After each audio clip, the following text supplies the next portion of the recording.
jiwaku aman bersamamu.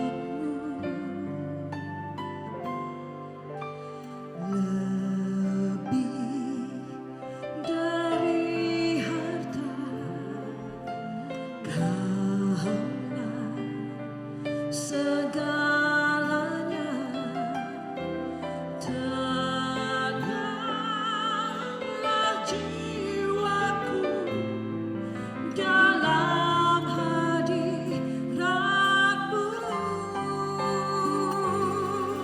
Kau tunjukkan kasih setiamu,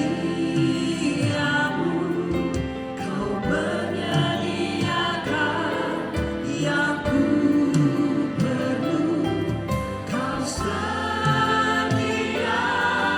Kau mulia, dulu, sekarang, dan selamanya. Kau tunjukkan kasih setiamu,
Kami memuji di dalam satu nama, yaitu Yesus Kristus Tuhan. Yang siap memuji Tuhan berkata sama-sama, amin. Salami kiri kanan saudara, berikan senyum, sentuh mereka, berkati mereka.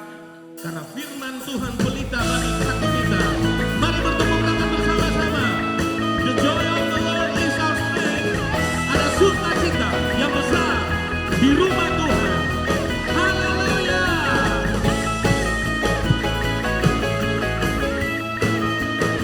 Terpujilah nama Yesus Kristus Tuhan.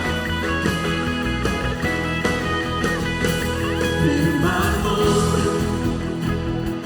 pelita bagi kakiku, terang-Mu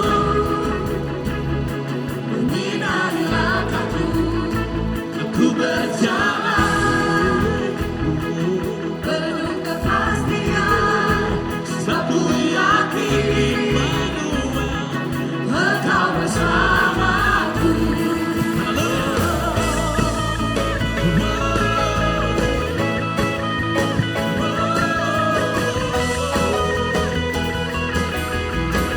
Imanku, Imanku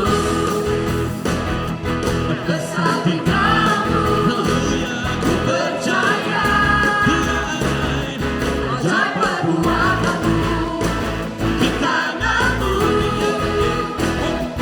seluruh hidupku, rancangan-Mu yang terbaik bagiku.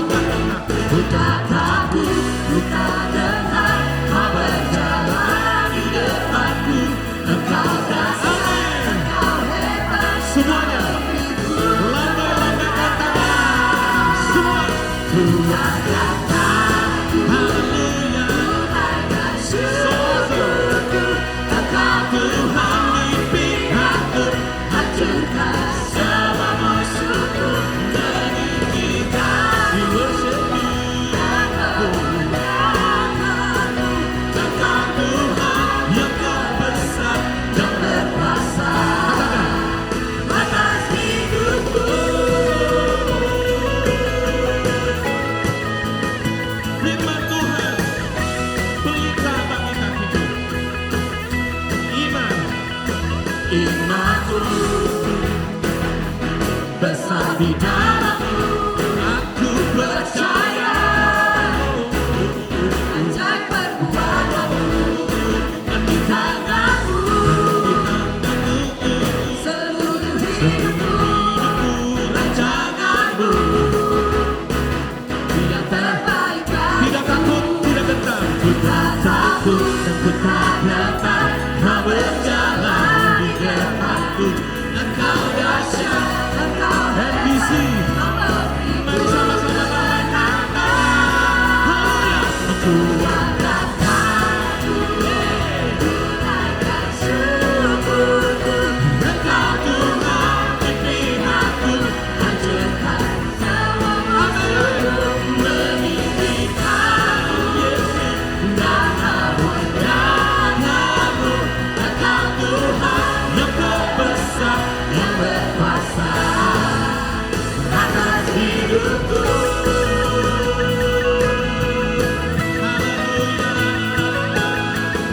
di dalam hidup kita ada otoritas yang Tuhan berikan dalam hidup kita. Kita bisa bicara pada semua keadaan dan semuanya tunduk dalam firman Tuhan. Angkat tangan sama-sama. 3, 4. Angkat tanganku, ku naikkan syukurku. Engkau Tuhan di pihakku, hancurkan semua musuhku. Meninggikan-Mu dan memuliakan-Mu. Engkau Tuhan yang besar, yang berkuasa. Ku angkat tanganku, ku naikkan syukurku. Engkau Tuhan di pihakku, hancurkan semua musuhku. Meninggikan-Mu dan memuliakan-Mu.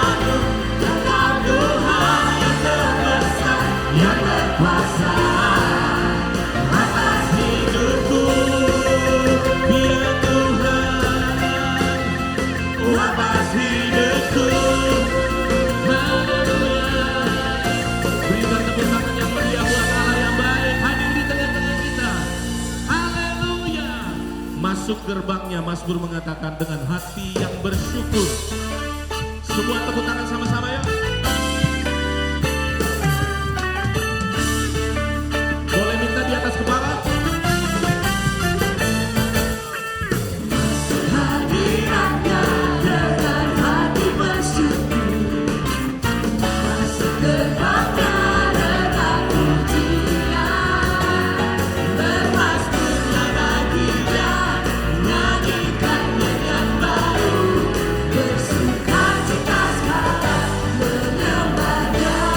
Masuk hadiratnya dengan hati bersyukur, masuk gerbangnya dengan pujian, bermasmurlah baginya, nyanyikan dengan baru, bersukacita sekarang. Mari masuk dengan hati bersyukur. Saat hati bersyukur dan jiwa pun bersuka, hadirat Allah nyata dalam pujian. Saat kami menyembah dan tangan pun terangkat, Tuhan hadir dalam puja umatnya.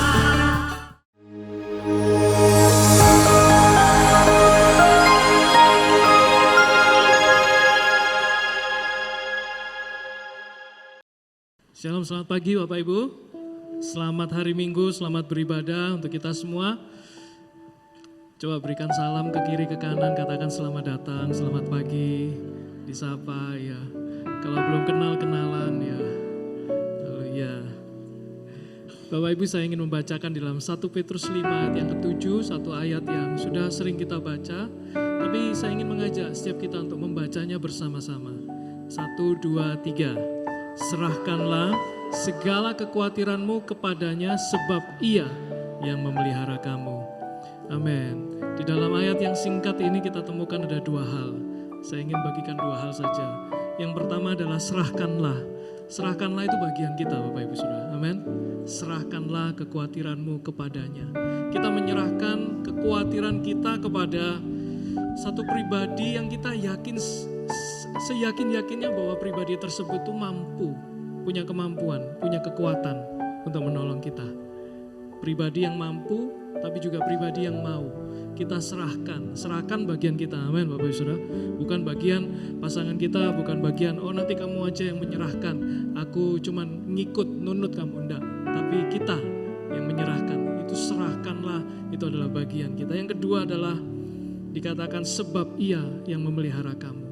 Kita tidak hanya sekedar menyerahkan karena kita tahu ada pribadi yang memelihara kita. Bapak Ibu, Tuhan memelihara kita itu adalah bagian dari Tuhan. Memelihara adalah bagian Tuhan. Pada saat menyerahkan itu bagian kita, tanggung jawab kita. Tetapi memelihara adalah bagian Tuhan. Dan di dalam kemahakuasaannya Tuhan itu memelihara. Memelihara artinya apa? Merawat, artinya apa juga? Menjaga, menyelesaikan sampai tuntas. Dia Tuhan yang tidak pernah meninggalkan orang-orang yang dikasihinya. Amin. Serahkanlah, itu bagian kita. Memelihara itu bagian Tuhan. Mari kita percaya pada saat kita datang saat ini, kita mau serahkan segala kekhawatiran kita. Karena Dia yang memelihara kehidupan kita. Kalau Tuhan yang memelihara, maka saya percaya tidak satupun kekhawatiran yang bisa kita izinkan masuk ke dalam kehidupan kita. Amin. Karena kita sudah serahkan kepada Tuhan. Bagaimana sikap kita meresponinya? Dengan ucapan syukur dan penyembahan kepada Tuhan. Amin. Biarlah pagi hari ini kita mau naikkan penyembahan kita kepada Tuhan. Setiap kali kita menaikkan penyembahan, kita mau bersyukur kepada Tuhan. Terima kasih Tuhan. Mari kita mengangkat hati kita persiapkan hati kita saat ini datang di hadapan Tuhan. Kami bersyukur Tuhan.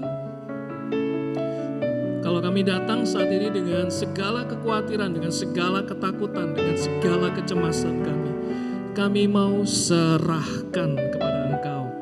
Terima kasih Tuhan, karena Engkau Tuhan yang sanggup, Engkau yang terlebih sanggup, terlebih mampu untuk memelihara seluruh kehidupan kami.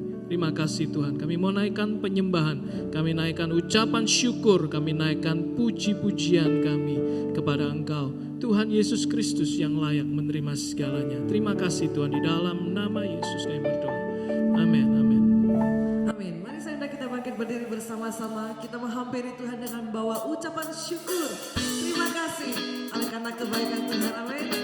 Kita bertepuk tangan bersama-sama ya.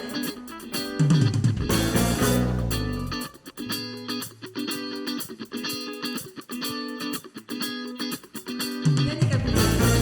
Oh haleluya. Oh hallelujah, Thank you Jesus. thank you Jesus. Oh haleluya. Oh hallelujah, Our God said. our God said. Oh hallelujah. Oh hallelujah, Highest blessing. highest praises. Oh hallelujah. Oh hallelujah, We give thanks. we give thanks. I'm grateful For who you are and all you've done. Thank you, Lord, for saving me. Thank you, Lord, for saving me. Oh, my soul cries hallelujah. Thank you, Lord, for saving me. Tuhan kita amin. Amin. Saya lagi katakan. Oh hallelujah. Oh, hallelujah. Thank you Jesus. Thank you, Jesus. Oh hallelujah. Oh, hallelujah. Our God said. Our God said. Oh hallelujah. Oh, hallelujah. Highest blessing. Highest praises. Oh hallelujah. We give thanks. We give thanks. I'm grateful. Grateful for who you are and all you've done. Thank you, Lord, for saving me. Thank you, Lord, for saving me. Oh, my soul cries hallelujah. Thank you, Lord, for Thank you, saving me. Lord. Thank you, Lord, for saving me. Thank you, Lord, for saving me. Oh, my soul cries hallelujah. Thank you, Lord, for saving me. Bawa ucapan syukur terima kasih kita pada Tuhan.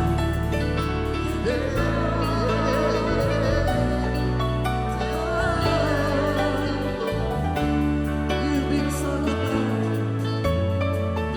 You've been so good. You've been so good.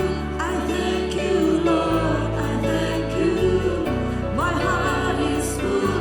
My heart is full. I love you, Lord. Tuhan kita baik. You've been so good. You've been so good. I thank you, Lord. I thank you. My heart is full. My heart is full. I love you, Lord. I love you. You've been so good. You've been so good. I thank you, Lord. I thank you. My My heart heart is full.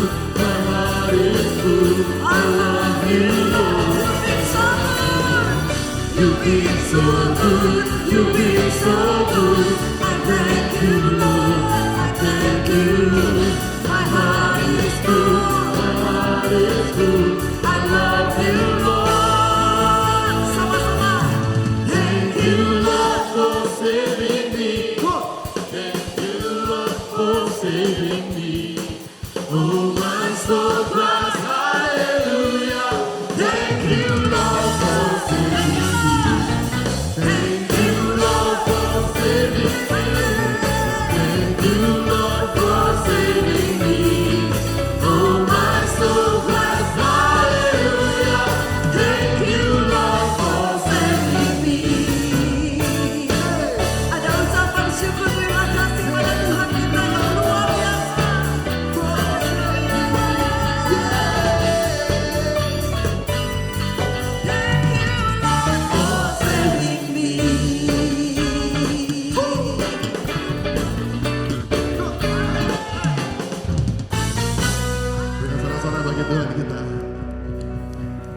kami percaya Tuhan bahwa kerajaan-Mu akan memerintah untuk selama-lamanya.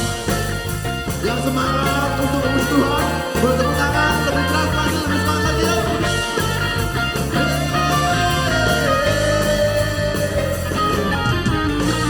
Alam semesta sujud di hadapannya, mengagumi perbuatannya.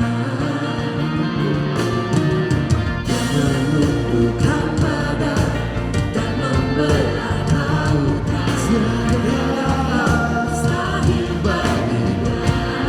We say oh, apa?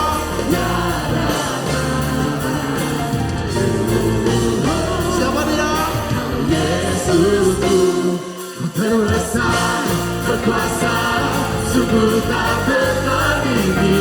Engkau dahsyat, Kau terhebat, tiada yang seperti-Mu. Kau terbesar, berkuasa, di bumi dan di surga.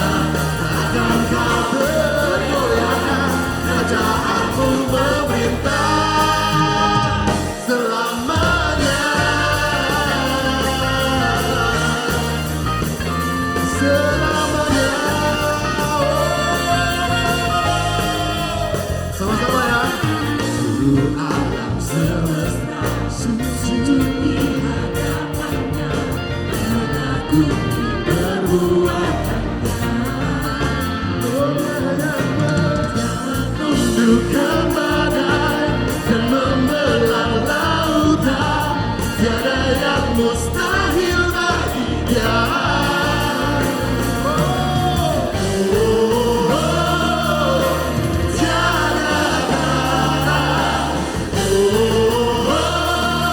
Kau Yesusku, terbesar, berkuasa, sungguh tak tertandingi. Kau dahsyat, Kau terhebat, tiada yang seperti-Mu.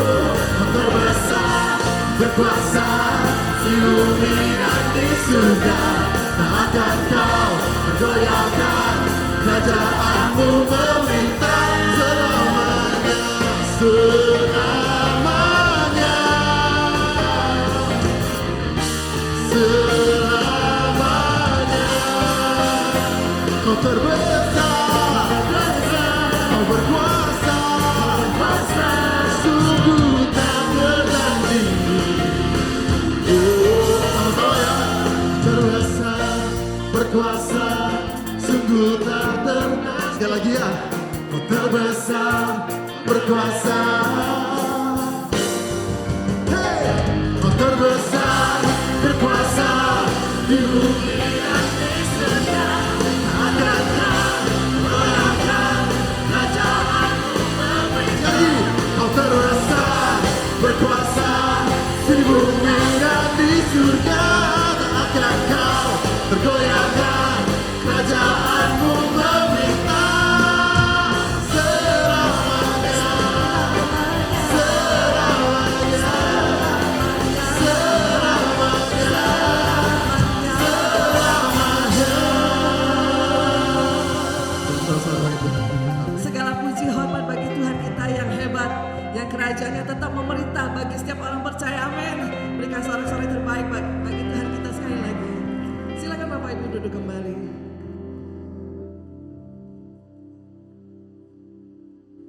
Ada pujian baru yang sebentar lagi kita akan pelajari bersama-sama. Tapi sebelumnya saya akan bacakan buat Bapak Ibu ayat firman Tuhan di Yeremia 29. Sebab aku ini mengetahui rancangan-rancangan apa yang ada padaku mengenai kamu. Demikianlah firman Tuhan, yaitu rancangan damai sejahtera dan bukan rancangan kecelakaan, untuk memberikan kepadamu hari depan yang penuh harapan.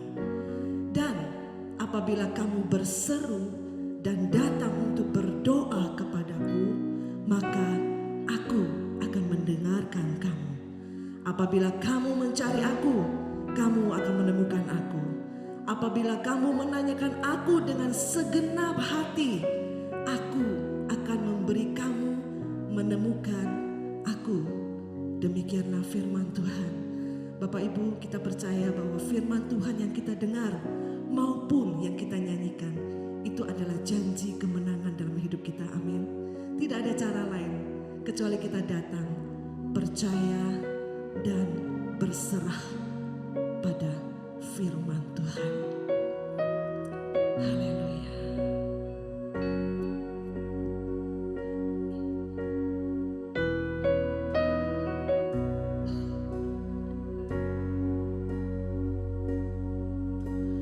Kau penenun hidupku,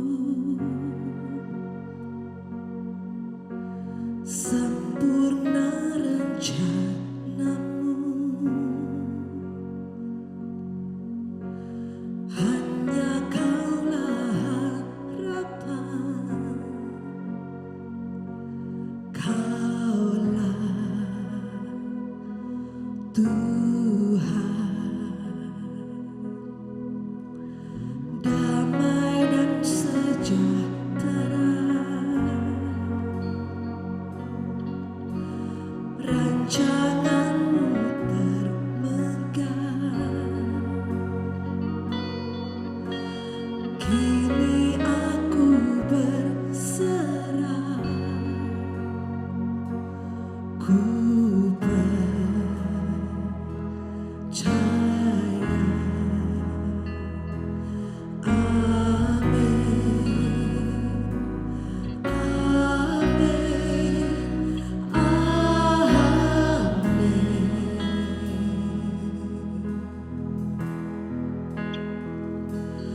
Aku percaya, aku percaya,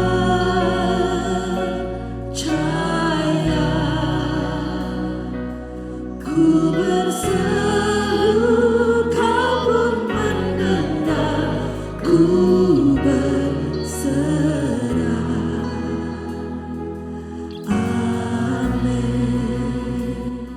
Kita mau belajar sama-sama lagi. Katakan damai dan sejahtera. Damai dan sejahtera, rancanganmu termegah. Kini aku berserah, ku percaya.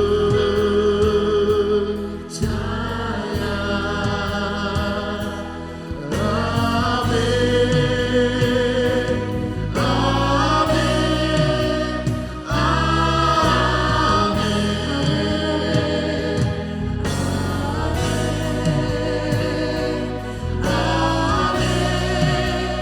amin, Katakan ku percaya, aku percaya,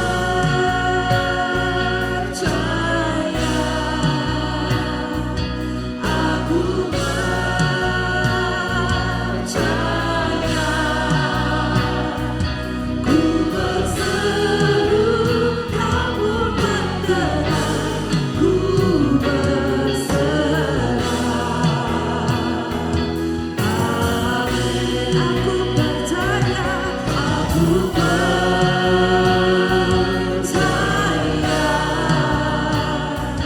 aku percaya, ku berseru Kau pun mendengar, ku berserah.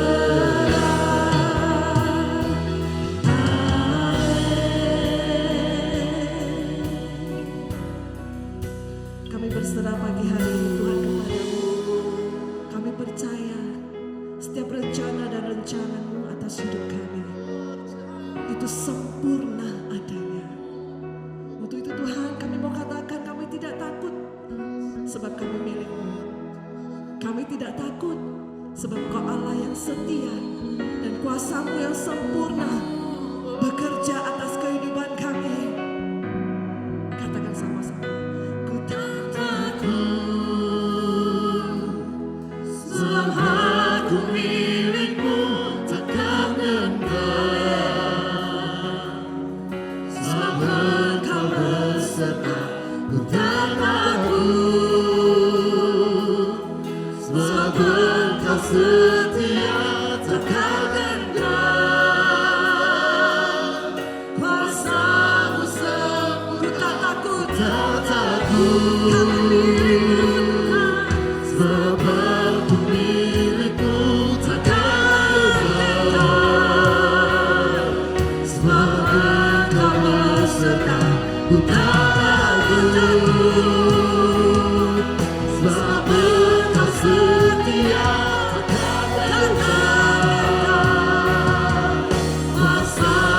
Ini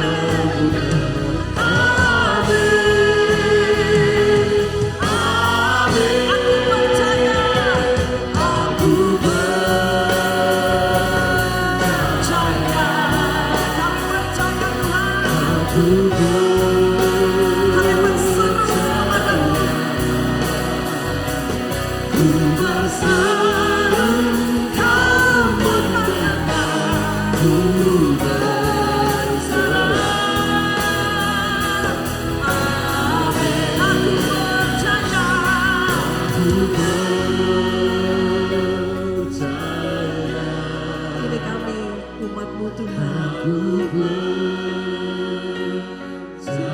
Kami berseru padamu pagi hari ini. Kau pun mendengar. Serah. Mari kita bangkit berdiri bersama-sama, katakan aku percaya. Aku percaya.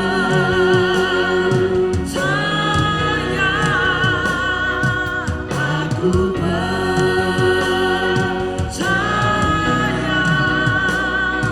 Ku berseru, Kau pun mendengar. Ku berserah. Amin. Aku percaya. Yang percaya boleh angkat tanganmu di hadapan Tuhan.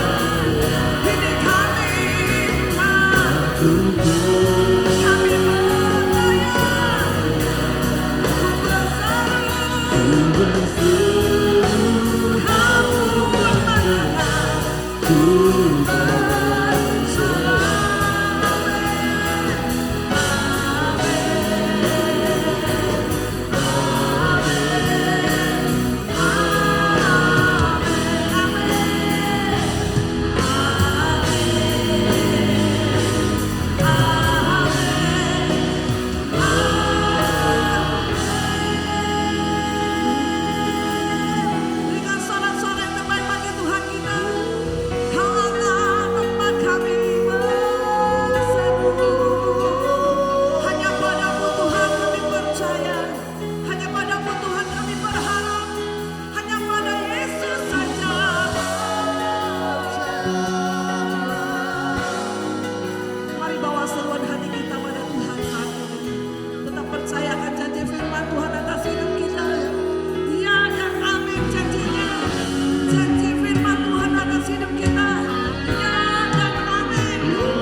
meninggikan nama Yesus.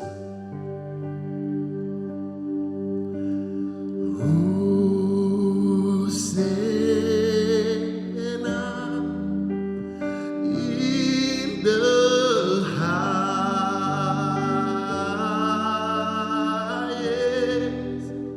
Let our King be lifted up. Hosanna.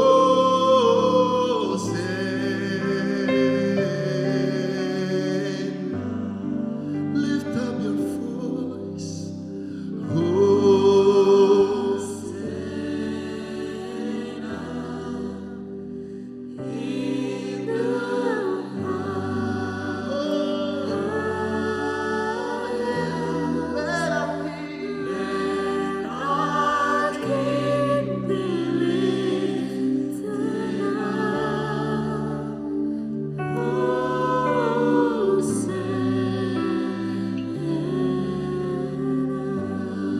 Let me sing Hosanna. Hosanna in the highest.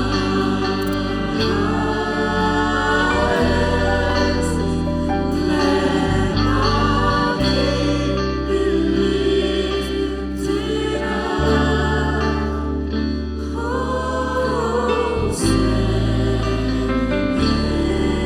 We lift you higher, Jesus. We lift you higher.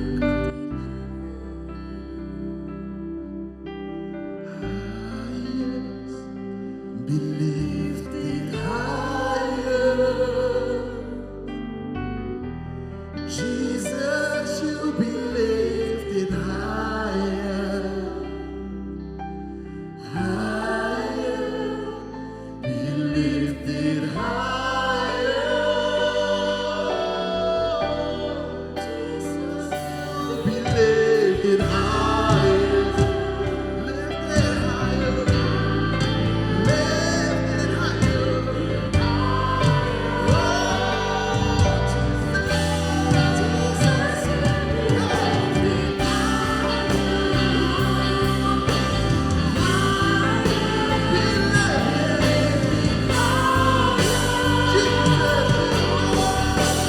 Jesus, you be lifted higher. Higher, be lifted higher. Jesus, you be lifted higher. Higher, be lifted Let our King be lifted up.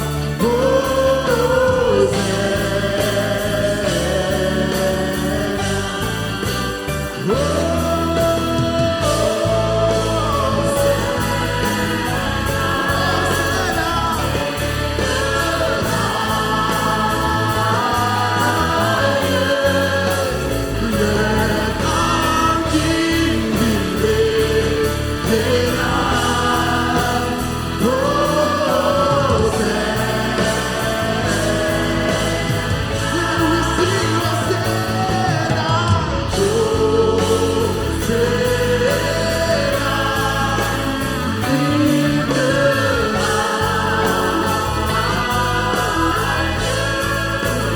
Let we sing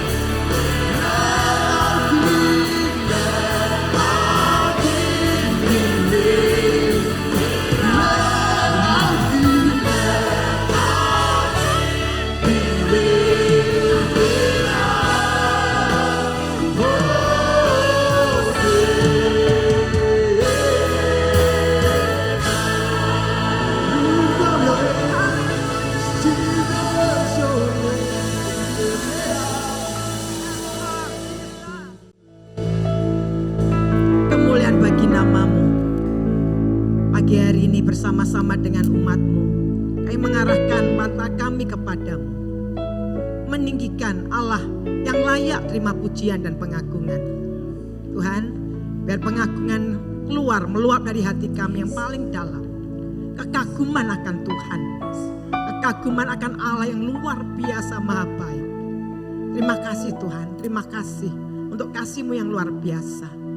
Pagi hari kami mau duduk tenang, mendengarkan kebenaran firman-Mu. Firman-Mu yang menegur kami, memperbaiki kami, mengarahkan kami dan memperbaiki kelakuan kami. Terima kasih Tuhan, terima kasih. Terpuji nama-Mu. Dalam nama Tuhan Yesus kami berdoa ucap syukur. Amin, amin. Selamat pagi, silakan Bapak Ibu duduk. Apakah ilmu gatuk-menggatuk? Saya juga tidak tahu. Tapi pagi hari ini masuk ke bagian tentang Pergamus. Kita rangkaian gereja, 7 gereja seperti yang dilihat oleh Yohanes di Pulau Patmos. Saya tidak akan menjelaskan secara rinci karena saya rasa sudah jelaskan tentang gereja berkemenangan. Tapi sepanjang saya mempersiapkan, saya sendiri sudah prepare dalam arti saya ready, saya lakukan doa dan sebagainya. Tapi entah kenapa semalam itu saya diare nggak ada henti-henti. Saya tidak bisa tidur sampai akhirnya cuma tidur sekitar 2-3 jam. Bangun pagi diare lagi. Saya ngelihatnya ada gempa enggak sih kok saya sepertinya impuls jantung saya cepat karena sampai saya ngerasakan gemeter tangan saya. Sampai saya bangun pagi saya ngeblok. Kepala saya kayaknya apa yang saya mau khotbahkan ini saya tahu semua saya persiapkan di PowerPoint. Tapi kayaknya saya ngeblok. Biasanya saya orang yang sistematis. Saya akan tahu runutnya dari sini ke sini. Saya masuk dalam kamar mandi, saya persiap-siap. Di situ tiba-tiba saya mendengarkan satu impresi. Mau gatuk-menggatuk tapi saya mempercayai tentang the presence, hadirat Tuhan. Tapi juga ada juga tentangan sarangan dari si jahat. Tiba-tiba Roh Kudus ingatkan saya begini. Spiritual warfare. Pergamus, salah satu dewa yang sangat terkenal di Pergamus adalah simbolnya ular, yaitu dewa kesembuhan. Jadi orang-orang datang ke situ tidak datang kesembuhan pada Tuhan, tapi ke Pergamus karena minta kesembuhan. Pada waktu saya mendapatkan impresi itu langsung saya basah roh. Sepertinya saya tadi malamnya saya nggak ingat bahwa itu cuma sekedar sakit, mungkin saya hanya nervous atau lain sebagainya, tapi nggak berhenti-berhenti. Saya bolak-balik keluar kamar mandi, bahkan bangun tidur jadi juga. Terus saya doa peperangan rohani, pada waktu peperangan rohani saya mulai mematahkan pekerjaan daripada si jahat yang membuat pikiran saya terblok sehingga saya tidak bisa melihat sistematika apa yang saya mau khotbahkan. Saya langsung doa peperangan rohani, pada waktu saya bilang amin. Tadi saya ngomong sama Ibu Monica, di hari saya berhenti. Dan kepala saya sepertinya saya bisa tahu apa yang saya mau khotbahkan. Bapak Ibu, apakah ini ilmu gatuk-menggatuk? Tetapi saya mempercaya juga setan berupaya juga menghalangi amat Tuhan untuk tidak bisa mengenal kebenaran. Karena kebenaran Allah itu akan memerdekakan kita. Bicara Pergamus Church itu bicara tentang refuse to compromise. Bicara tentang bagaimana kita menolak untuk kompromi. Sehingga dalam rangkaian khotbah sepanjang saat ini seluruh satelit sama khotbahnya tentang jangan kompromi, hanya mungkin cara penyajiannya berbeda-beda. Saya cuma ingin menunjukkan beberapa hal kaitan tentang 7 gereja yang akan dikhotbahkan sepanjang beberapa minggu ini. Kita sudah belajar tentang Efesus. Kalau Bapak Ibu lihat Patmos pasti semuanya sudah tahu ya Patmos. Mungkin kebanyakan tahu Yohanes adalah rasul terakhir yang meninggal secara alami. Kenapa alami? Dia pada waktu digoreng hidup-hidup nggak mati. Dia goreng hidup-hidup nggak mati, akhirnya dibuanglah di Pulau Patmos, pulau yang berbatu-batu, dipakai sebagai penjara. Tapi disitulah Yohanes meninggal secara alami dengan usia yang sangat tua. Kalau kita ngelihat di bagian ini, kita sudah membahas tentang Efesus, kemudian Smyrna, sekarang ke Pergamun atau Pergamus sama saja. Bapak Ibu, setiap kali kita melihat ini, Tuhan Yesus menyatakan dirinya dengan cara yang berbeda-beda. Kepada Efesus, Tuhan Yesus menyatakan diri sebagai Allah yang memegang 7 bintang dan berjalan di tengah-tengah kaki Dian. Mengoreksi tentang umat Tuhan di Efesus yang kehilangan cinta mula-mula. Di Smyrna, Tuhan menyatakan diri sebagai dia awal dan yang akhir, yang mati tapi juga bangkit. Memberikan sebuah kekuatan bahwa Smyrna adalah gereja yang teraniaya. Di dalam aniaya Kristus mau menyatakan aku yang memegang kehidupan, aku yang awal dan yang akhir. Dan Pergamus kita melihat bahwa Kristus menyatakan diri sebagai Allah yang memegang pedang bermata 2, yang tajamnya dua-duanya. Bicara tentang He is the judge, dia adalah hakim. Menghakimi bukan berarti menghakimi kita, tetapi memilah seperti memisahkan emas dari campurannya. Kalau Bapak Ibu ngerti emas, untuk menemukan emas murni, kalau emas-emas yang kita pakai perhiasan itu ada campurannya. Untuk memilahkan, campurannya itu yang harus dipilahkan. Bicara tentang the judge, itu bukan berarti Bapak Ibu akan dihakimi. Tetapi dipilahkan, dipisahkan. Terjadinya kompromi-kompromi yang mungkin tanpa kita sadari.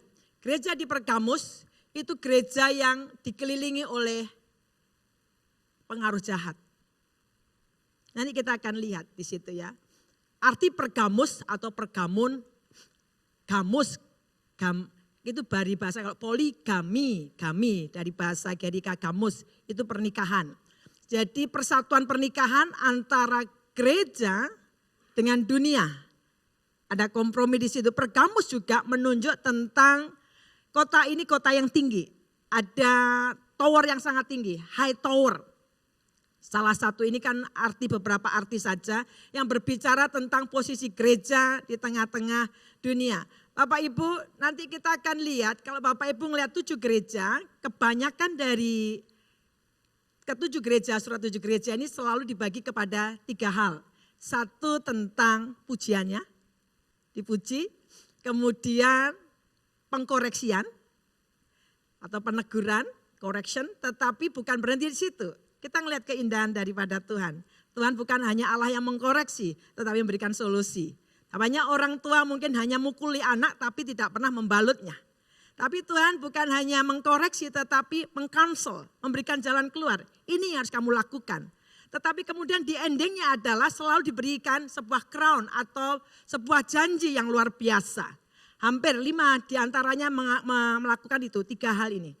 Smyrna tidak nampak koreksinya. Kita akan lihat bersama-sama Bapak Ibu, bagaimana tentang pedang yang bermata 2 bicara tentang bagaimana Allah memisahkan kompromi antara gereja dengan pengaruh-pengaruh dunia. Dan kita akan lihat bagian firman Tuhan bersama-sama di dalam kitab Wahyu pasal yang kedua. Wahyu pasal 2 ayat 12 sampai 17, saya akan bacakan firman Tuhan ini dikatakan begini. Dan lihat tuliskanlah kepada malaikat jemaat di Pergamus, inilah firman Dia yang memakai pedang yang tajam dan bermata 2. Dalam bagian ini Tuhan menunjukkan Dia adalah hakim yang memegang pedang bermata 2. Seperti yang nampak di kitab Wahyu pasal 1, ada pedang keluar dari mulutnya, pedang yang tajam. Aku tahu di mana engkau diam. Kalau Bapak Ibu memperhatikan di jemaat yang pertama Efesus, Smyrna, kemudian Pergamus, nanti kepada jemaat Sardis, Tiatira, Sardis, Laodikia, Philadelphia, hampir semuanya Tuhan berkata, aku tahu pekerjaanmu. Tetapi di Smyrna, aku tahu kesengsaraanmu. Di Pergamus, aku tahu lokasimu, aku tahu di mana kamu tinggal, tempat tinggalmu. Tapi di 5 semuanya berkata tentang aku tahu pekerjaanmu. Di Alkitab berkata begini, aku tahu di mana engkau diam, yaitu di sana di tempat tahta iblis. Nanti akan saya tunjukkan kenapa disebut tahta iblis. Ini sifatnya memang agak penafsiran, namun juga berangkat dari studi dan juga dari histori. Dikatakan begini, engkau di sana di tempat tahta iblis dan engkau berpegang kepada namaku dan engkau tidak menyangkal imanmu kepadaku. Bapak Ibu, saya membawa Bapak Ibu pada satu situasi kondisi di mana jemaat Pergamus ini tinggal dan hidup di tengah-tengah lingkungan para penyembah berhala. Di pusatnya tahta iblis. Kalau sekarang hanya reruntuhan, saya pernah menapak tilas 7 gereja ini, hanya reruntuhan saja. Tapi saya ingin membawa Bapak Ibu kepada sebuah pemahaman ini. Umat Allah tinggal di tengah-tengah derasnya lingkungan yang menyembah berhala, yang tidak takut Tuhan. Semua praktek penyembahan berhala ada di situ. Kalau orang sakit tidak dibawa ke Tuhan, tapi dibawa kepada dewa penyembuh yang ada di Pergamus. Dan juga disebut tahta iblis, nanti saya akan tunjukkan 2 hal penafsirannya. Tapi saya yang mau ingin Bapak Ibu melihat adalah di tengah-tengah kondisi seperti itu, jemaat Pergamus tidak ingin meninggalkan Tuhan. Sebenarnya ada pilihan bukan untuk meninggalkan Pergamus dan tinggal di kota atau tempat yang tidak ada penyembahan berhala seperti ini. Itu pilihan yang paling mudah. meninggalkan Pergamus. Tetapi jemaat Pergamus ini tidak. Mereka tidak meninggalkan Tuhan, tidak meninggalkan Pergamus juga. Mereka tetap tinggal di situ dan tidak menyangkal nama Tuhan. Sulit bagi seseorang yang tinggal di lingkungan orang-orang yang penyembah berhala. Saya kasih contoh. Pada waktu saya pelayanan di satu pulau, saya jangan menyebutkan karena mungkin agak riskan. Pulau, orang-orang ini beberapa orang bertobat dan konsekuensinya adalah mereka dikucilkan. Dan mereka dianggap sebagai orang yang harus keluar dari tempat itu, dari rumahnya atau dibuang. Satu kali ada satu anak muda usia 17 tahun, perempuan, dia terima Yesus Kristus, tapi kemudian keluarganya tahu konsekuensinya adalah dia disekap. Dia kemudian ditarik dari tempatnya dia kerja, dia dimasukkan di satu gudang, di situ digembok gudangnya, hanya supaya dia meninggalkan iman Kristianinya. Bukan hanya itu, anak ini juga dipanggilkan orang yang punya ilmu, dukun, untuk membuat anak ini takluk dan luluh. Di lingkungannya adalah orang-orang yang tidak kenal Tuhan. Jadi anak ini baru bertobat. Yang saya bisa kerjakan adalah berdoa, saya minta jemaat juga mendoakan jiwa baru ini. Karena di tengah-tengah tantangan sementara dia imannya baru bertumbuh. Dan kemudian satu pagi saya tiba-tiba di sekretariat jam 5 pagi saya dengar suara anak ini. Bu Lydia. Saya tanya, loh kamu dari mana? Saya melarikan diri. Dia berhasil melarikan diri karena ditolong adiknya, adik yang buka gembok. Dia cerita bagaimana pada waktu dia digembok terus kemudian diperhadapkan dengan dukun lah, istilahnya dukun. Berhadapan-hadapan, dukunnya bilang kamu lihat mata saya pada waktu anak ini memandang. Dukun ini bilang kamu ini memang keras kepala. Susah sekali. Terus kemudian dukunnya, si anak ini cerita gini. Dukunnya komat kamit, saya juga ikut komat kamit. Pada waktu anak ini pada terima Tuhan Yesus sekaligus dia juga menerima pelayanan baptisan Roh Kudus. Pada waktu dukunnya komat kamit, dia komat kamit bahasa roh. Dan dukunnya dia bilang dukunnya sampai keluar otot di kepalanya itu besar-besar. Kemudian dukunnya bilang gini, kamu memang dasar keras kepala. Tunggu nanti bulan purnama. Bulan purnama biasanya diyakini kekuatan ilmu hitam kumpul semua. Itu ya mungkin Dracula ya. Kumpul semua. Kemudian datanglah berhadapan-hadapan lagi. Orang ini komat kamit, dukunnya si anak ini komat kamit juga.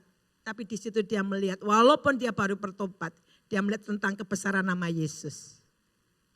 Dan kemudian anak ini melarikan diri dan akhirnya harus saya lindungi dia. Saya waktu itu ambil resiko.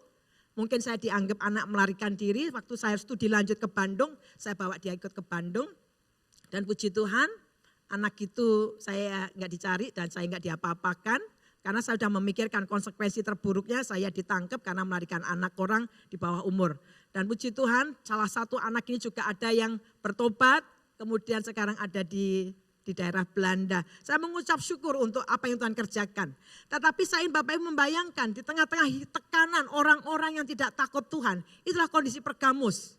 Dan Tuhan berkata begini, engkau berpegang kepada namaku dan engkau tidak menyangkal imanmu kepadaku.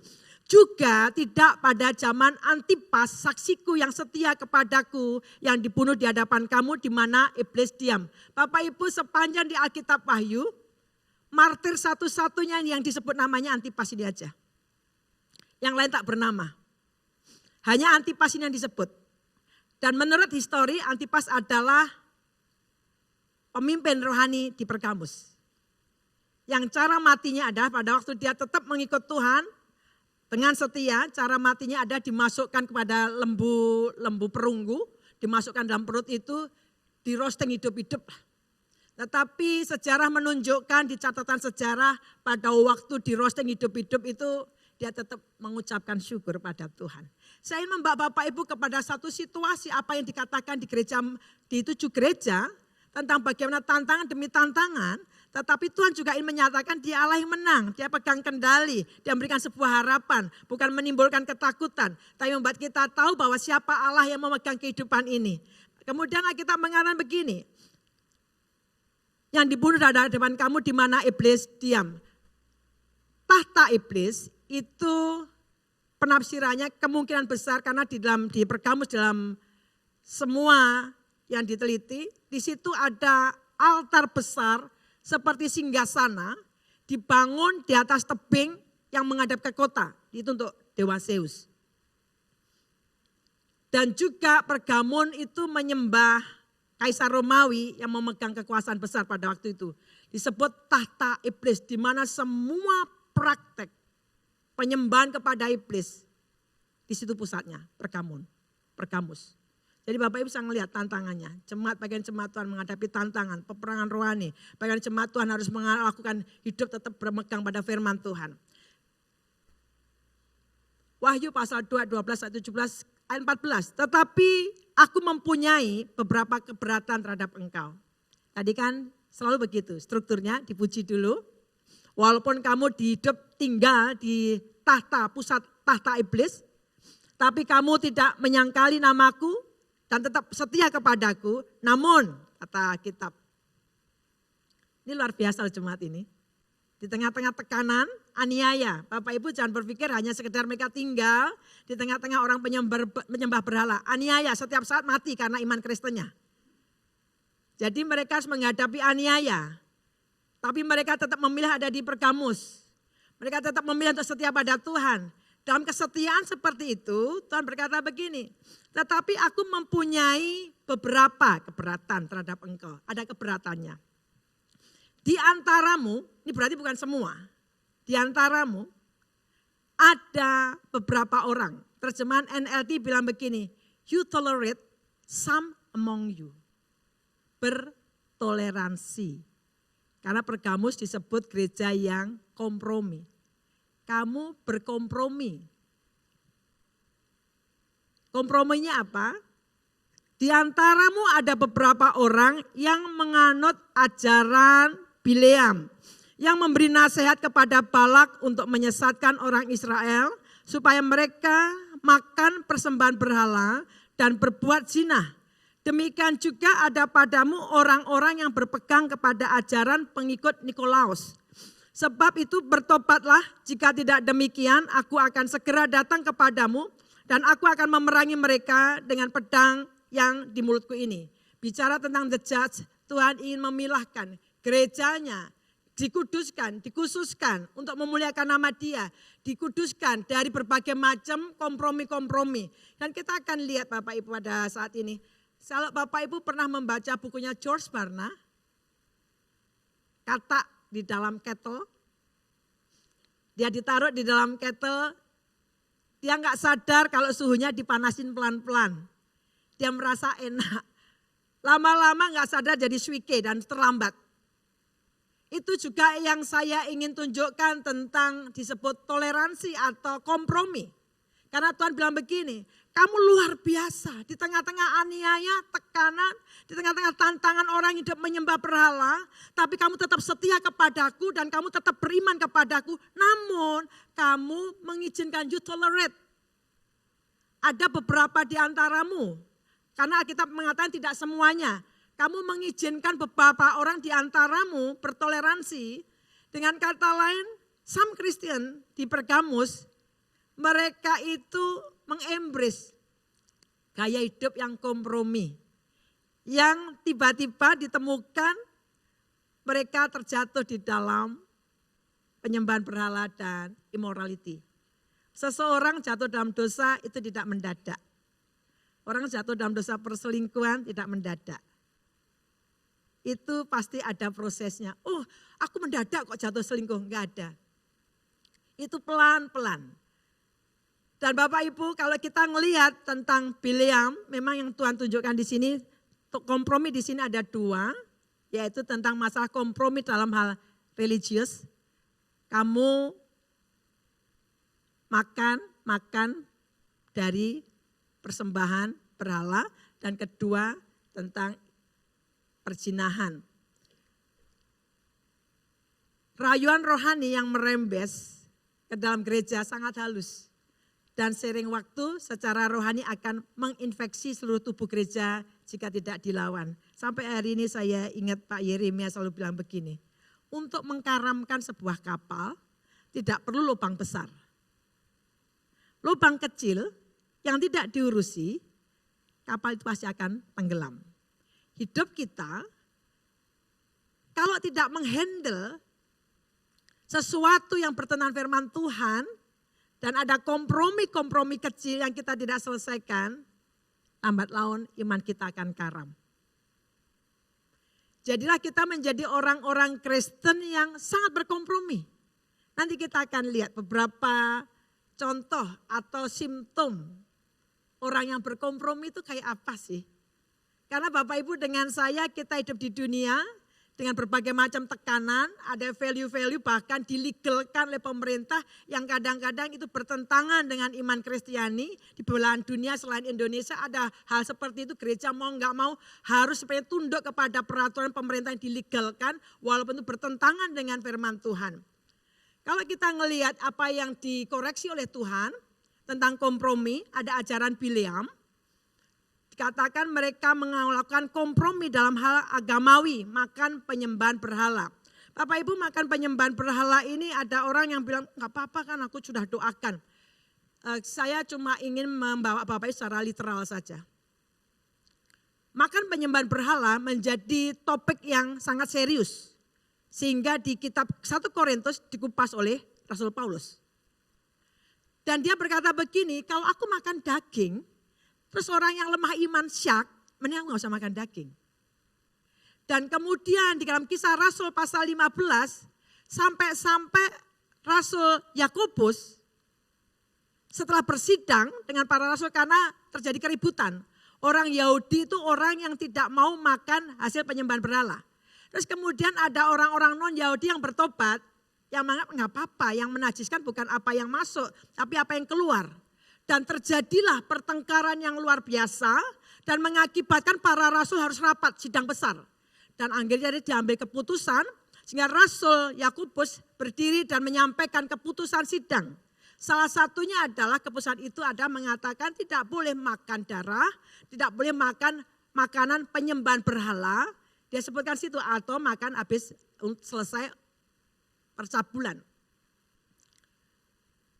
Antara kita bilang kan yang menajiskan apa yang bukan apa yang masuk, tapi apa yang keluar. Tapi Alkitab beri satu garis bawah, garis di kitab Korintus. Kalau itu membuat orang lain syak, yang lemah iman, mending tidak. Saya tinggal pelayanan di satu pulau. Dan biasanya di pulau itu kalau saya memberi sesuatu, mereka nggak mau terima. Karena mereka takut dikirimi ilmu lewat makanan itu. Karena keyakinan mereka begitu. Tapi karena lama-lama kami terus melakukan itu, mereka melihat kebaikan kami. Dan mereka pun juga melakukan hal yang sama. Dan selalu setiap kali mereka penyembahan dari tempat ibadahnya mereka, diserahkan, disembayangi, dibawa ke rumah kami. Ya bagi kami mau makan didoakan gak apa-apa, gak masalah. Tapi di rumah kami ada adik saya juga. Jadi biasa setelah kami terima, saya bawa masuk, kami doakan, biasanya kami buang. Sebenarnya dimakan juga mungkin antara ya boleh atau tidak, tapi kami memilih untuk tidak makan. Dan akhirnya dalam perjalanan waktu kami bilang begini kepada tetangga kami yang sangat baik ini. Mek, saya panggilnya begitu. Nanti kalau kami kan orang Kristen, di keyakinan kami itu kalau makan jangan dibawa dulu ya ke tempatnya penyembahnya. Oh ya bu, dia paham loh. Dia ternyata setiap kali bagi makanan enggak dibawa dulu ke tempat sembayangnya. Dia pisahkan dulu untuk kami. Dan hal seperti itu terjadi sampai hari hubungan kami sangat baik. Di ajaran Bileam, kalau Bapak Ibu mempelajari kitab Bilangan, Bileam ini kan diupai oleh Balak, suruh ngutuki Israel. Tapi enggak berhasil terus. Mengutuki keluar berkat, dikutuki keluar berkat. Akhirnya Bileam ini memberi sebuah nasihat kepada Balak. Nasihatnya dikatakan begini, suruh mereka kompromi dikit-dikit, kawin campur dengan perempuan Moab. Setelah kawin campur dengan perempuan Moab ini yang menarik orang-orang Israel untuk membawa persembahan kepada dewa-dewa. Sehingga orang Israel tanpa sadar mereka kompromi sedikit-sedikit. Enggak apa-apa, tidak menikah dengan sesama orang Israel enggak apa-apa, terjadi percampuran, kompromi. Dan akibatnya mereka juga enggak apa-apa, menyembah kepada dewa-dewa mereka. Dan Allah murka sekali. Karena di situ ada kompromi-kompromi dan campuran-campuran. Ada moral compromise, sexual immorality yang tadi saya sebutkan.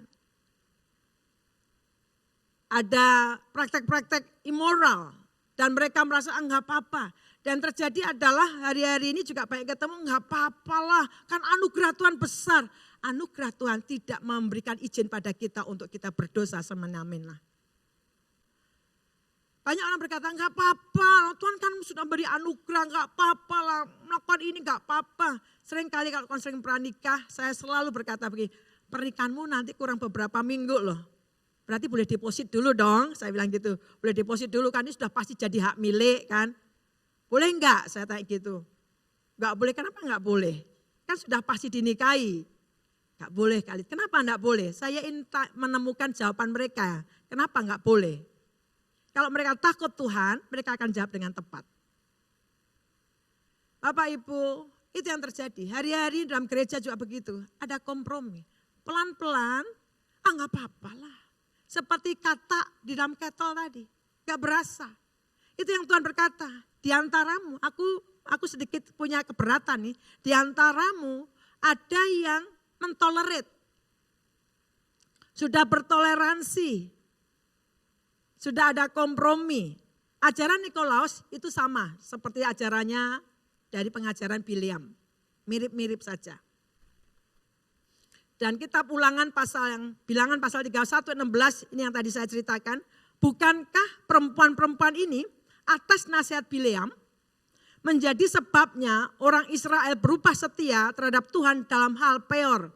Sehingga tulah turun ke antara umat Tuhan. Bapak Ibu, tidak selalu masalah itu terjadi karena serangan si jahat. Tidak selalu masalah pergumulan kita terjadi karena pekerjaan setan. Di kitab Hakim-Hakim pasal 6, pada waktu orang-orang Israel dikatakan oleh Alkitab, karena mereka sudah berdosa kepada Tuhan, karena kejahatan-kejahatan mereka, Tuhan mengizinkan mereka dididik di dalam situasi setiap kali panen dirampok oleh orang Midian. Pada waktu dalam kemelaratan itulah mereka berseru. Tidak selalu apa yang kita hadapi itu karena pekerjaan setan. Bisa juga karena kita sendiri yang menyebabkannya. Kita sendiri yang menjadikan itu menjadi masalah kita. Ada kompromi-kompromi, mungkin Bapak Ibu kita tidak berkompromi dalam hal masalah sexual immorality. Tapi ada banyak hal yang kita tabrak sedikit-sedikit, enggak apa-apa enggak apa-apa Apakah saya enggak pernah? Ya pernah. Tapi ada beberapa hal seringkali ingin melakukan firman Tuhan. Ambil contoh, pada waktu kami membuat surat izin, mensirokan, menolkan pajak PBB dari gedung yang kami bangun di Bali. Pada waktu saya menghadap ke lurah, selalu saya dipingpong. Selalu sekretarisnya bilang gini, bapaknya enggak ada Bu, keluar, tapi saya lihat mobilnya. Itu setiap saat saya ke situ, selalu bilang, oh enggak ada bapaknya tadi barusan rapat tuh keluar. Tapi saya lihat mobilnya. Seorang bilang gini, Kak Lid, enggak mungkin bisa. Kak Lid harus taruh amplop, itu biasa Kak Lid, praktek biasa. Kasih amplop pasti nanti mau nemuin. Saya cuma mikir begini, iya juga sih, tapi nanti amplopnya saya beri setelah saya kasih dapat izinnya, bukan di depannya. Singkat kata, satu kali saya datang lagi ke situ, saya tunggu deh Pak. Lama Bu, nggak akan datang bapaknya. Tapi ketika si sekretaris meleng, saya nyelonong aja masuk ke ruangannya lurah tadi. Ternyata bapaknya ada di situ. Terus saya bilang, Pak, kenapa saya dipersulit? Saya warga negara Indonesia. Saya berlari-lari nyari bapak tapi dipersulit. Oh enggak Bu, enggak begitu. Singkat kata saja akhirnya ditandatangani tanpa saya memberi amplop di bawah tangannya dia. Enggak pakai amplop. Tanda tangani. Setelah surat-surat selesai, ucapan terima kasih, kami datang ke rumahnya. Kami bawa buah-buahan. Pak, terima kasih ya, sudah dibantu.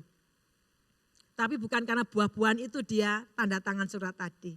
Tapi sebagai orang yang tahu berterima kasih, berterima kasih. Kadang-kadang kita akan bilang, nggak apa-apa lah ya, memang zaman sekarang harus begitu. Kalau kita nggak begitu ya nggak hidup.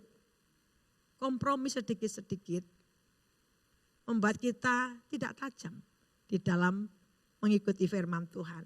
Nah, kita mengatakan, Bileam tahu ngutuki Israel nggak bisa-bisa, akhirnya ngasih nasihat kepada Balak. Suruh aja kasih perempuan-perempuan. Pastilah mereka pasti tergiur. Ada hal-hal yang membuat kita bisa kompromi. Pertama kita menolak untuk kompromi secara moral. Itu bicara tentang purity, kekudusan. Hari-hari ini keluarga-keluarga pentingnya kita terus membangun hal ini. Anak-anak kita ajari, kita membangun tentang kebenaran firman Tuhan. Bagaimana tentang kekudusan, bagaimana menjaga hidup. Ketika kami sering ke Belanda, karena budaya Belanda anak 18 tahun maupun di Australia juga 18 tahun keluar dan mereka boleh melakukan apapun. Saya suka bilang begini, apakah budaya itu ada di atas firman Tuhan atau firman Tuhan di atas semuanya? Kalau budaya di atas firman Tuhan, maka kita akan menganggap sebuah kewajaran kalau anak-anak 18 tahun ke atas melakukan hubungan seks bebas. Karena memang di sana itu yang terjadi. Ataukah firman Tuhan itu yang menjadi tolok ukur yang utama. Sehingga budaya itu tunduk kepada firman Tuhan.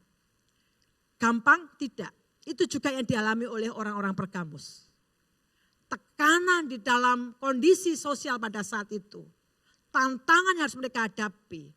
Mereka tercobai juga untuk kompromi sedikit demi sedikit. Komprominya enggak akan gede-gede langsung, sedikit demi sedikit. Ada beberapa tanda berkompromi. Ketika kita menyesuaikan firman Tuhan dengan perubahan dunia. Oh dunia begini ya, kita harus ngikuti firman Tuhannya, harus ngikuti. Kalau sekarang zamannya boleh kawin sesama jenis ya kita harus ikuti. Jadi menyesuaikan firman Tuhan dengan apa yang terjadi saat ini. Dengan budaya saat ini. Menyesuaikan. Sehingga firman Tuhan bukan menjadi otoritas penimbang utama, penentu utama, tetapi culture, budaya yang terjadi saat itu. Bapak Ibu, ada budaya yang bisa kita serap, tapi ada budaya yang kita bisa seno karena bertentangan dengan firman Tuhan. Kalau dulu belajar sekolah teologi, memang kita diajari ada budaya-budaya yang memang kita belajar, kita serap. Saya suka sekali kalau di Bali di awal-awal dulu karena ingin mendirikan sebuah gereja kontekstual. Kalau Natalan saya pakai baju common, pakai baju itu bisa diserap. Karena tidak ada kaitan apa-apa, jadi pakai nanti beberapa musiknya, kadang ngundang beberapa orang Kristen yang mereka pinter nari dan memaknai bagaimana Yesus lahir dengan tarian Bali. Indah sekali, indah sekali. Tapi juga kita perlu juga mengetahui bahwa ada budaya-budaya yang tanpa kita sadari apa yang terjadi saat ini bertentangan firman Tuhan. Apa yang terjadi saat ini berbeda dengan kebenaran firman Tuhan. Yang kedua, mengubah firman Tuhan karena adanya aniaya. Kita mengubah firman Tuhan karena ada aniaya. Itu sebabnya Tuhan menguji Antipas. Antipas tetap mempertahankan iman percayanya pada waktu disuruh diminta untuk menyembah Kaisar Romawi. Dia tidak mau, dia menyatakan iman percayanya. Itu sebabnya Kaisar Romawi sangat marah. Bahkan dia dikatakan gara-gara kamu nih terjadi sesuatu masalah di Pergamus. Dia bilang begini, kalau Allahmu, dewamu yang sebenarnya luar biasa besar, harusnya kan bisa menyelamatkan. Kenapa kamu takut dengan saya? Dan Antipasnya akhirnya ditangkap. Bapak Ibu, tanda berkompromi yang kedua, mengubah firman Tuhan karena ada tantangan. Satu kali ada satu orang laki-laki bertobat, dia bukan orang Kristen, terima Tuhan Yesus. Tapi konsekuensinya dia harus kehilangan seluruh warisannya. Warisannya banyak, dia punya bengkel pengecatan juga. Dan keluarganya sudah bilang itu semua akan hilang, putus hubungan dan kamu akan tidak menerima semua warisan. Dia berkata begini, karena pada waktu datang ke sekretariat dia hanya membawa backpack dan skuter. Saya bilang, kamu tinggalkan semua? Ya Khalid, saya mau menjadi pengikut Kristus walaupun harus kehilangan warisan. Dan puji Tuhan pada waktu dia terus setia pada Tuhan dan dia nikah, dia punya anak, Tuhan memulihkan keluarga besarnya sehingga dia diterima kembali dan warisannya itu diberikan lagi ke dia. Padahal dalam budaya di pulau itu tidak seperti itu. Bapak Ibu, ada kalanya kita mengubah firman Tuhan karena adanya sebuah tantangan atau aniaya. Lebih mengejar pujian manusia, berfokus pada angka dan digerakkan oleh kekuasaan, uang dan prestise. Demi uang, standar firman Tuhan kita kompromikan. Demi sebuah nama, kita turunkan kebenaran firman Tuhan. Bahaya kompromi. Ada beberapa bahaya kompromi. Pada waktu kita berkompromi, kita tidak dapat menyatakan Kristus melalui hidup kita. Karena firman Tuhan mengatakan baik dalam matiku dan hidupku Kristus harus dimuliakan. Pada waktu kita berkompromi, kita tidak bisa radikal menyatakan terang Kristus. Tapi pada waktu kita melakukan kebenaran, apapun harganya, kita pada waktu bercerita, menyaksikan Kristus, orang mau dengar. Tapi pada waktu kita membesarkan nama Kristus, orang bilang, alah kamu sendiri aja juga begitu. Bukan berarti kita harus sempurna dulu Bapak Ibu, ada area-area di mana betul-betul kita harus betul-betul potong dan tidak berkompromi di situ. Yang kedua, hati nurani kita tercemar sehingga akan dapat mengandaskan iman kita. Kata kitab Timotius, di antara kamu ada orang-orang yang nuraninya tercemar, maka kandaslah iman mereka, kandas. Imannya kandas. Hari-hari ini banyak orang kandas imannya. Kandas. Mau ke gereja berat, mau memuji berat. Nggak ada sukacita, kandas.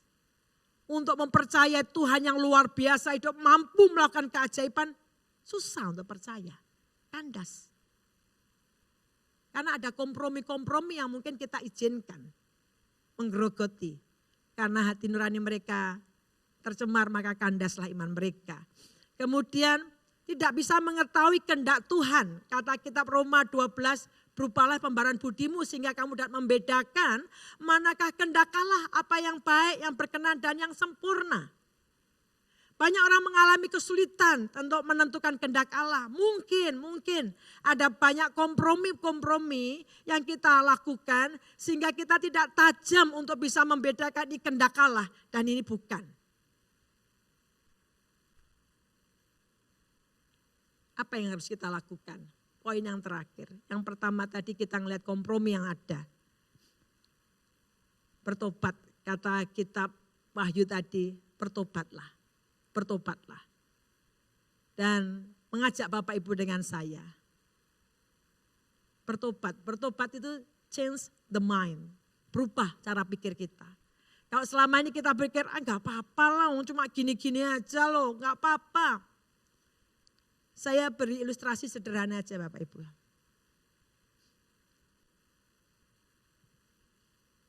Satu kali harus melayani orang, ini sederhana saja. Sederhana dalam arti kalau mau ikut Kristus, ya ikut Kristus.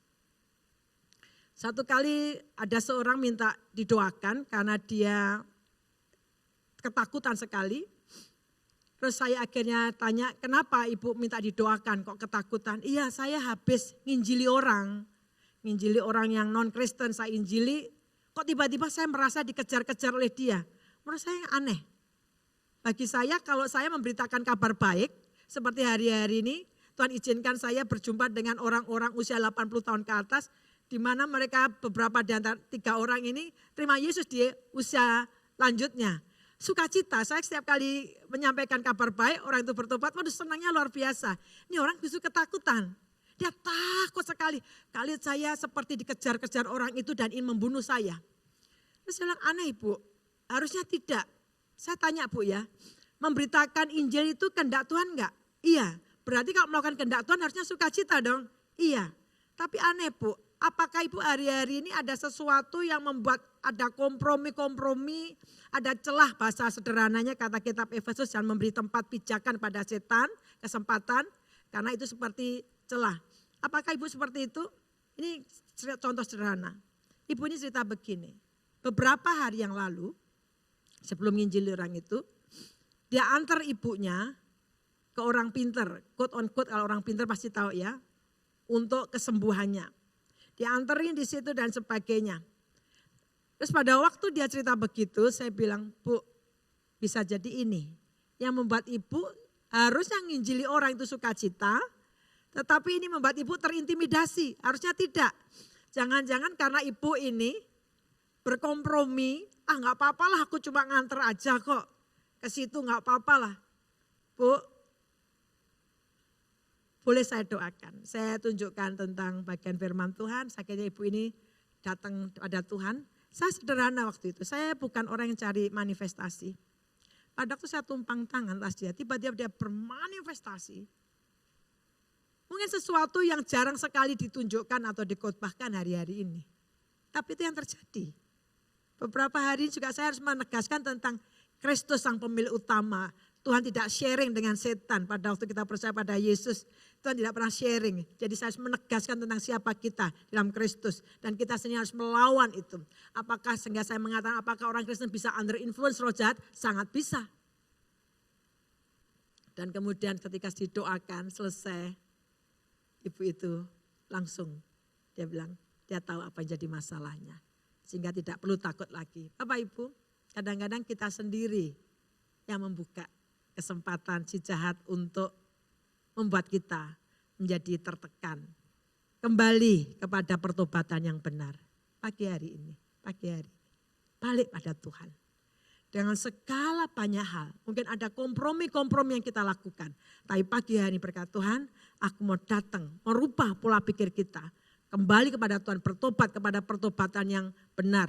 Kemudian yang kedua, kembali kepada pengajaran firman yang benar. Cintai firman Tuhan, cintai firman Tuhan. Sekarang beredar banyak pengajaran, kita banjir informasi dengan banyak. Kalau filter kita enggak kuat, kalau kita enggak terdidik baik dalam kebenaran firman Tuhan, kita menjadi orang-orang Kristen yang terombang-ambing berbagai macam pengajaran. Katanya itu enggak boleh, katanya ini boleh, katanya mereka enggak usah, katanya ini usah. Terombang-ambing. Terdidik baik dalam kebenaran firman Tuhan. Kembali kepada penyembahan yang benar. Penyembahan fokus kita pada Kristus. Bukan untuk kesenangan kita. Fokusnya bukan diri kita. Wah, aku ngerasa enak ini setelah aku nyanyi ini. Bukan itu. Penyembahan adalah mengagungkan Tuhan. Seperti kata A.W. Tozer. Bukan entertainment. Kalau musiknya lengkap, banyak. Beberapa hari yang lalu Pak Andreas kirim WA di antara para full timer. Menceritakan tentang gereja di China. Yang tidak memiliki alat musik lengkap. Lagunya juga sederhana. Khotbahnya juga mungkin secara hermeneutika, homiletika mungkin kalah dibandingkan orang-orang sekolah teologi ya. Khotbahnya tentang pemberitaan Injil tapi nggak ada bosan-bosannya. Tapi orang-orang antusias luar biasa. Kalau orang tidak ada kompromi, radikal hidupnya. Cinta Tuhan, menyala luar biasa, mengagungkan Tuhan. Tidak peduli lagu itu karena fokusnya bukan diri kita. Worship itu bukan tentang, it's not about us. Tapi tentang Tuhan. Waktu kita worship, mata kita tertuju pada Tuhan. Kembali kepada penyembahan yang benar. Dan juga kembali kepada tujuan yang benar. Bapak Ibu, banyak hari-hari ini keluarga-keluarga mulai goyah. Kembali kepada tujuan yang benar. Hari-hari ini juga banyak rumah tangga goyah karena mungkin suami sibuk untuk mengejar sesuatu yang lain. Sehingga keluarga terbengkalai. Kembali kepada tujuan hidup yang benar. Dan kembali kepada pergaulan yang benar. Kembali kepada pergaulan yang benar. Ada banyak hari-hari ini orang bilang, enggak apa-apa lah. Saya kumpul-kumpul nih dulu, ini saya saja mungkin ya. Dulu saya berpikir gini, saya mau membuktikan bahwa orang kerja di diskotik tidak semuanya rusak. Itu dulu saya. Saya mau membuktikan, saya kerja di diskotik, saya nggak akan terpengaruh. Saya nggak akan rusak. Tapi ketika saya lama setiap hari saya dengarnya musik-musik itu terus menerus, saya dalam lingkungan diskotik terus menerus. Dari orang yang nggak bisa minum minuman keras, gampang bagi saya hanya tinggal tanda tangan. Kompromi sedikit-sedikit. Tanpa sadar kehancuran mendatangi saya. Jebol levernya. Itu bukan pekerjaan setan, itu pekerjaan saya itu. Kompromi. Dulu saya berpikir, saya membuktikan, enggak semuanya. Ternyata saya enggak kuat. Kembali kepada pergaulan yang benar. Kelilingi diri kita dengan orang-orang yang cinta dan takut akan Tuhan. Dan saya tutup dengan bagian terakhir dari kitab Wahyu pasal 12 ayat 17 ini tentang reward atau crown atau apa upaya yang akan diterima. Siapa bertelinga, hendaklah ia mendengarkan apa yang dikatakan Roh kepada jemaat-jemaat. Barang siapa menang, kepadanya akan kuberikan dari mana yang tersembunyi. Tafsiran, mana tersembunyi bicara tentang mana yang ada di tabut Allah. Ini tafsiran semuanya Bapak Ibu ya. Tetapi setiap jemaat diberi rewardnya beda-beda. Kalau di Pergamus, barang siapa menang akan diberi mana yang tersembunyi. Kalau mana yang dinyatakan adalah mana yang dinikmati oleh orang Israel. Tercatat di dalam perjanjian lama, diturunkan dari langit, dinikmati oleh orang Israel. Mana tersembunyi menurut tafsiran adalah itu mana yang ada di dalam tabut Allah. Bicara tentang apa? Kehadiran Allah, yang kesetiaan Allah dalam kehadirannya dan menopang kita. Walaupun kelihatannya tak nampak, tapi Allah setia. Menopang kita, mengasihi kita. Mana tersembunyi? Tidak selalu nampak dan dirasakan. Tapi Allah berkata, barang siapa menang, kita akan melihat bagaimana Allah yang setia. Allah yang mensustain kita. Dan mengaruniakan kepadanya batu putih. Dan juga nama baru yang tidak diketahui oleh siapapun selain oleh yang menerimanya. Banyak nama baru di Alkitab. Abraham jadi Abraham, Sarah menjadi Sarah, Saulus jadi Paulus, Jacob menjadi Israel. Nama baru. Ketika datang pada Tuhan dengan segenap hati, dengan sungguh-sungguh mengizinkan Allah yang bekerja di depan kita. Mari pagi hari ini saya juga ingin dalam waktu sebelum perjamuan kudus mengizinkan Bapak Ibu pada siang hari ini, kalau ada di antara yang sakit di tempat ini, dimanapun kau duduk saat ini, Bapak bisa berdiri di tempat. Kita mau mendoakan Bapak Ibu. Mungkin kesempatan altar kalau maju ke depan tidak cukup waktu. Saya ingin mendoakan Bapak Ibu yang sedang mengalami satu sakit penyakit. Izinkanlah mujizat Tuhan menjamah kita. Mungkin karena kesalahan kita. Tapi kita juga percaya pada waktu kita datang pada Tuhan, kepada anugerah pengampunannya. Pengampunannya datang atas hidup kita.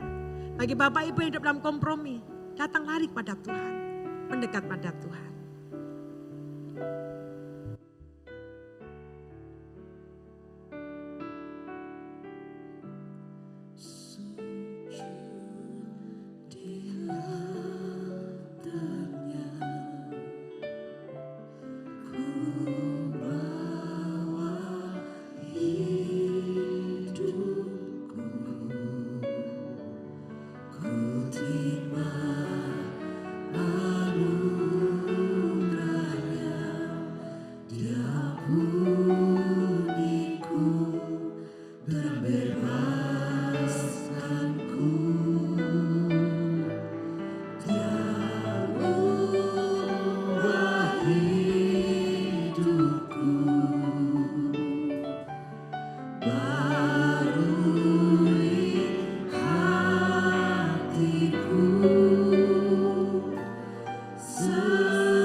Sementara pujian dinaikkan, di tempat dimanapun kau ada, saya lihat beberapa orang sudah berdiri. Pujian dinyanyikan. Bapak Ibu akan berdoakan Bapak Ibu yang mengalami sakit penyakit. Kita memohon kepada kemurahan dan mujizat Tuhan. Yang kedua, mungkin ada kompromi-kompromi yang kita lakukan. Hanya sedikit. Enggak apa-apa, enggak apa-apa. Sesuatu yang kita mulai dengan enggak apa-apa. Tapi nurani kita sudah berkata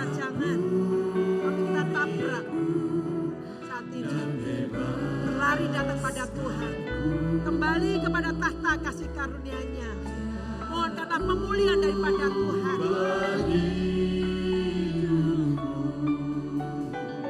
Di balkon ada beberapa orang yang berdiri.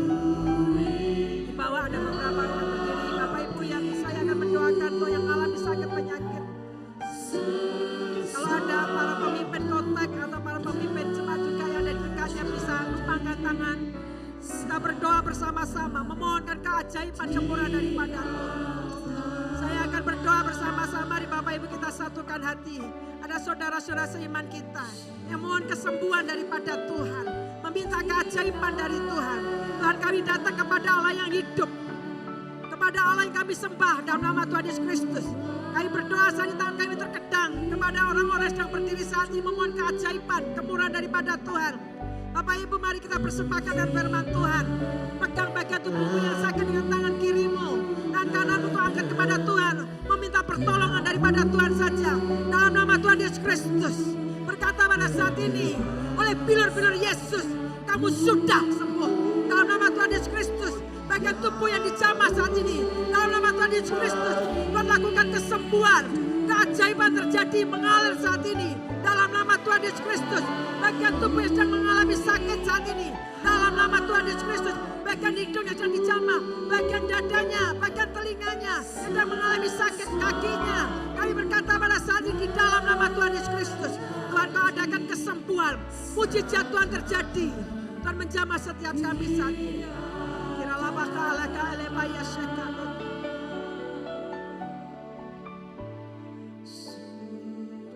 Biar lagu ini mengantar setiap kita. Kembali kepada pertobatan yang benar. Kembali kepada penyembahan yang benar. Mata kita tertuju hanya kepada Yesus.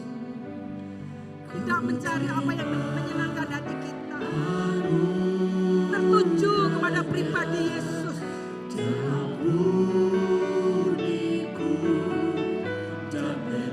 Kembali kepada tujuan hidup yang benar. Saya undang Bapak Ibu kita berdiri bersama-sama. Pujikan lagu ini kita bersama-sama. Kaulah hidupku, baharui hatiku. Baharui hatiku. Sesuatu terjadi saat datang di altarnya.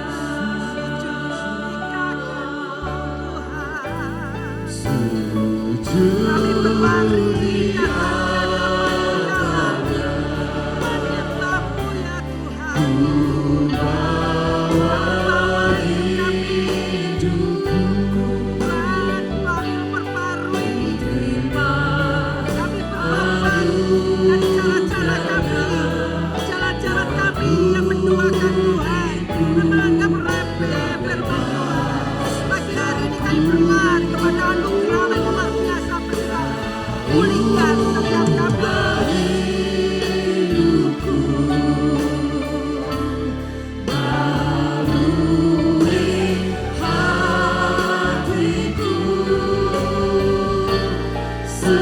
Sesuatu terjadi saat datang di altarnya.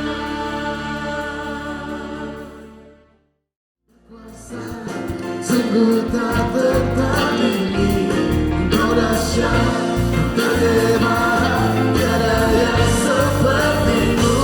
Kau terbesar, berkuasa di bumi dan di surga. Akan Kau bergoyahkan kerajaan-Mu meminta selamanya.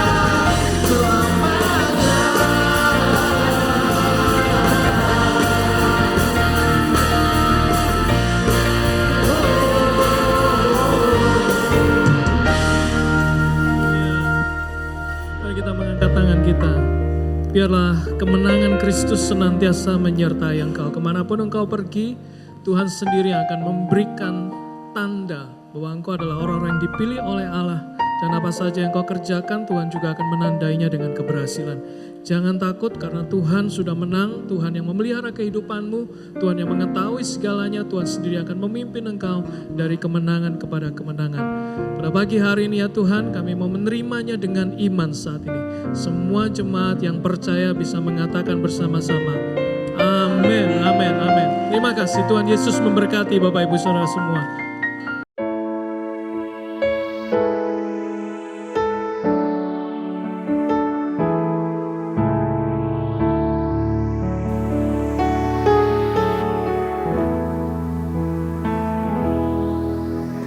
Allah Yahweh yang besar, aku kagum akan kasih-Mu. Allah Yahweh yang benar, aku kagum kemurahan-Mu. Allah Yahweh yang suci,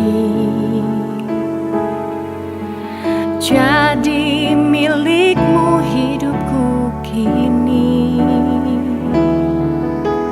Allah Yahweh maha tinggi, pakailah hidupku saat ini.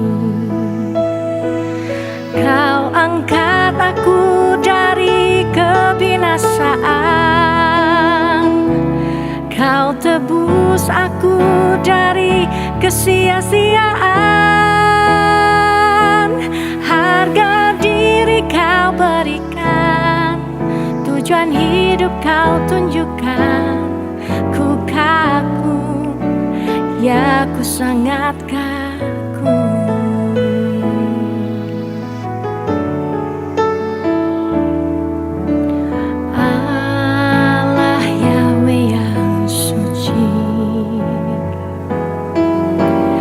Jadi milik-Mu hidupku kini. Allah Yahweh maha tinggi, pakailah hidupku saat ini. Kau angkat aku dari kebinasaan, Kau tebus aku dari kesia-siaan. Harga diri Kau berikan, tujuan hidup Kau tunjukkan. Ku kagum, ya ku sangat kagum. Kau angkat aku dari kebinasaan, Kau tebus aku dari kesia-siaan. Harga diri Kau berikan, tujuan hidup Kau tunjukkan. Ku kagum, ya ku sangat kagum. Ku kagum, ya ku sangat kagum. Ku kagum, ya ku sangat kagum.